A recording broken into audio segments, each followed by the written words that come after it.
کے ساتھ پوری روشنی بکھیرتا ہے تو اس وقت دیکھیے اس سے فائدہ اٹھانے والے گوریاں نصیب بھی ہوا کرتے ہیں، تخت نصیب بھی ہوا کرتے ہیں، سنگ مرمر سے تراسی بلڈنگ میں رہنے والا انسان بھی اس سے فائدہ اٹھاتا ہے، اور جھوپڑی میں رہنے والا انسان بھی اس سے فائدہ اٹھاتا ہے۔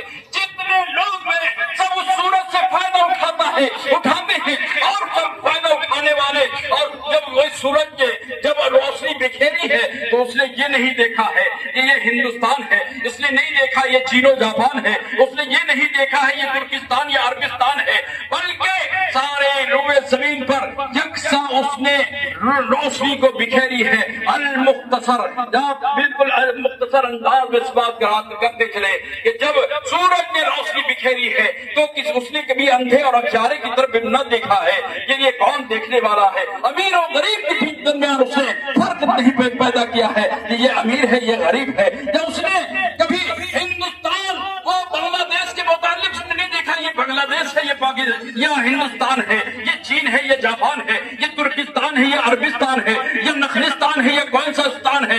لہذا جب سورج آسمان کی طرف طلوع ہوتا ہے تو اس نے جس طریقے سے ہندوستان کے لوگوں کو اس نے منور کیا ہے اسی طریقے سے اس نے چین و جاپان کے لوگوں کو بھی منور کیا ہے۔ جس طرح سے سورج طلوع ہوا ہے، جس نے اس بچے کو اس کے فائدہ پر اپنی نوری شعاؤں سے فائدہ پہنچایا ہے، اسی طریقے سے نوجوانوں کو بھی فائدہ پہنچایا ہے۔ برادران اسلام، آخر یہ نور کون سا نور ہے، کہاں کا نور ہے؟ ایک ادنا سا نور ہے۔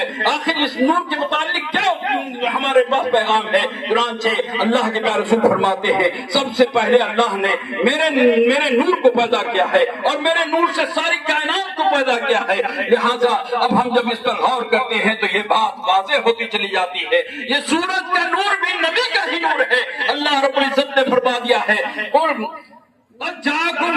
من اللہ نور، تحقیق کے تمہارے پاس اللہ کی طرف سے ایک نور آ گیا ہے۔ اللہ رب العزت نے اپنے نبی کو نور بتایا ہے، لہذا اور فرمایا گیا ہے وہ کتاب مبین، اور روشن کتاب بھیجی گئی ہے۔ برادران اسلام، عزیزان ملت اسلامیہ، جب ان کے گدا بھر دیتے ہیں شاہان زمانہ کی ٹھولی، جب محتاج کا یہ عالم ہے تو مختار کا عالم کیا ہوگا؟ مختصر انداز میں آپ اسمات کرتے چلے، نبی کے ایک ادنا سے حصے کا یہ حال ہے کہ پوری کائنات کو روشن کرتا ہوا نظر آتا ہے۔ تو بتاؤ ہمارے آقا سرور دو عالم صلی اللہ علیہ وسلم کا کیا معاملہ ہوگا، کیا منصب ہوگا؟